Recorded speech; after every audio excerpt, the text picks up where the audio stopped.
All right, wait a second. I didn't know that Sherrone Moore was arrested in a church or at a church or in a church parking lot. It doesn't matter.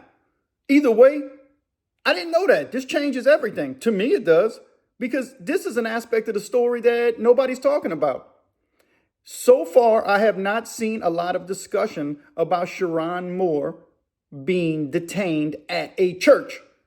That's right. Hours later, after he attacked and broke in the home of the victim, who is the alleged mistress that he had an affair with, and she aborted his baby, supposedly, allegedly, due to him requiring her to do so. And she also received compensation and a promotion for aborting said baby, allegedly. And now, allegedly, I'm finding out that Sherrone Moore was arrested and detained at a church. So that means, I'm telling you, this changes the dynamic of the story, and it's not being discussed. Sherrone Moore was deeply regretting his decisions instantaneously. He reacted illogically and emotionally because we're finding out that she lawyered up. His mistress lawyered up on him, and she got advice from her lawyers on how to approach this. They went to the university's leadership, and the leadership took immediate action and fired him. He was not stalking her, in my opinion, because he was still trying to be with her. He was stalking her because he was like, dang, you done ratted me out. You done went to the man on me. You was part of the whole plot. You was involved in this crime just as much as I was, but you lawyered up. She played chess while Sherrone was playing checkers. He did. He got played. But dude was in the church parking lot. And what was he doing in the church parking lot? He was sitting in that church parking lot because he ain't had nowhere else to go. His mistress done turned her back on him and lawyered up. The university fired him, turned their backs on him. His wife kicked him out, rightfully so. He didn't know what was going to happen next. He knew he was about to be blasted all over the news because he had a high-profile job. He knew his whole house of cards was coming crumbling down. And he was in that church parking lot because he felt like the only person who wasn't going to cast him aside was God. That's right. He knew that if he went in that church parking lot and had a conversation with God, that God wasn't going to turn him away, that Jesus wasn't going to turn him away. And he wasn't wrong. God wasn't going to turn Sherrone away. Jesus was never going to turn Sherrone away. But I'm going to tell you what they weren't going to do. They weren't going to fix his situation to his liking at that moment. See, he had made a decision to run to God in a moment of desperation. And let me tell you something. There's nothing wrong with running to God in a moment of desperation. Actually, we should run to God when we're desperate. But what Sherrone was doing, he was all out of options, and God was his only option. How do you think that makes God feel? God's thinking to himself, okay, Sherrone, I've been wooing you. I've been calling you. You know what I mean? I sent my son to die on a cross for you because that's the God I believe in. I'm a Christian, so I believe in the Christian God, Jesus. And so I sent my son to die for you, and now you at the church looking for an answer to your solution. You need a solution to your dilemma. And God isn't going to save us from ourselves and from our consequences once we created a big, bad mess. Sherrone had created a mess in his life, and he was desperate, and he went to God. And a lot of people ain't talking about that, but I think we should talk about it. And on the Pen and the Shank, the most unusual and unique crime and prison channel experience on YouTube, we discuss the different aspects of these crimes. And so now we're going to discuss, what did it mean for Sherrone to be in the parking lot of a church? Was he thinking about SU blank word, Sua blank side, right? Was he thinking about that? Possibly. I tell you what, how many people you talk to in your life when everything gets bad, they start considering the worst possible options. And they start thinking like, it's all over for me. And it was over for him. And in all likelihood, a lot is over for him. But his life's not over. The dude's only 40 years old, y'all. 40 years old. He had everything in front of him. And he realized it was all over. That's why he was in that church parking lot. Let me tell you something about going to a church and going to God when God's the only option. God does not, and from my experience, he's not going to save you from the consequences. In life, there are consequences. God will walk you through your mess. He will help you out. He will give you better advice. He will steer you in the right decision making from that moment on. But by and large, I've come to realize that God does not take us away from our consequences. Consequences are part of bad decisions. Bad decision making brings on bad consequences. And now Sherrone has to deal with it.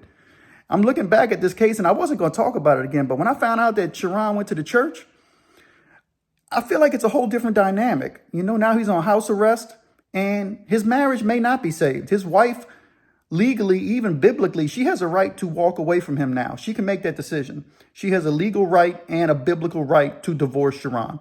And if she makes that decision, that's her decision to make. But she can also make the decision to forgive him. And either way, I don't think anybody should look at her, in any bad light. You know what I mean? Because she has kids to think about now. She has to explain all this mess to the children. That's the dynamics that's involved. But Sherrone's looking for God. He's like, God, are you going to save me from this? And God's like, I'm here for you, Sherrone. That's what I believe. And God's like, but you about to get blasted everywhere. And the best thing that Sherrone could do to me at this moment is just confess. Come out, confess, say, I was wrong. Don't make any excuse. We all know that the mistress played those witchcraft games. And I believe that. The more I'm reading about this mistress, allegedly Paige, and we're going to find out more, the more I see that this woman is operating in pure witchcraft. And he fell into the spell like a fool. In the Bible, when things turn bad, that don't mean that God's going to save you from the consequences. Case in point, let's go back to the reign of King David. When King David's son, I think it was Absalom, I forgot his name, I could be completely wrong on this, but his son tried to stage a coup to take over the kingdom so he could become king. And David didn't want that particular son to be king. The kingship was to be left to Solomon. Well, one of King's most trusted advisors and generals who led his army for many years and carried out many missions from David early on before he was king up until he was king was Joab. Well, Joab chose the wrong side. And at the end of Joab's life, David knew he had to unalive, and Solomon had to unalive anybody who threatened Solomon's kingdom. Joab realized he chose the wrong son. And in a moment's time, he ran to the altar of the Lord and grabbed the bull by the horns. But that knife, that sword was still pierced through Joab's chest, and he lost his life. He died a tragic death, but he did run back to God. He realized, he repented. I was wrong, but God didn't save Joab from his consequences. And let me tell you something. I've come to realize, because I made a lot of mess out of my life. I'd have. And I learned from my bad choices, but sometimes we make stupid choices and we got to suffer the consequences, and it hurts people around us. And I hope and pray that Sherrone's life could get turned around. But I just thought it was an interesting aspect of the story that he was actually sitting in a church parking lot. What do you think? Share in the comments. Do you think Sherrone, obviously, I really believe he went to the church because it was his only option. He ran out of options. He knew everybody was gone. He had turned his back on everybody, and now everybody was turning their back on him, including the fan base of Michigan. And I'm sure some of his players and some of his closest friends are still with him. Let me tell you something. In life, when you go through what he's going through, and the people who are still around while everybody else is talking about you, blasting you, gossiping about you, and you on every news channel and you losing every endorsement, you can't get no job, everybody's turning their back on you. If you have a couple people who stick with you and still love you through that, you better remember that. And so I'm sure he's got a few people, confidants in his life, who are with him during this darkest moment. And listen, he made a bad choice, and his bad choices deserve the consequences. He lost his job. It was in the contract. If Michigan fired him because that was in the contract. But that being said, the mistress, she needs to get the smoke too. You know what I mean? She shouldn't escape this. She's probably going to escape it, and she's probably going to get more famous behind it. She's going to get more money behind it while he sinks. Pay attention, people. Pay attention, men. Pay attention. You don't have to be a Michigan head football coach. You could just be a dude who is a manager of a fast food chain. Watch it, because a witch can come destroy your life. Pay attention. They very, very cunning and crafty. They cast these spells, flinging their hair, smiling. Pay attention. You know what I mean? Especially if you married.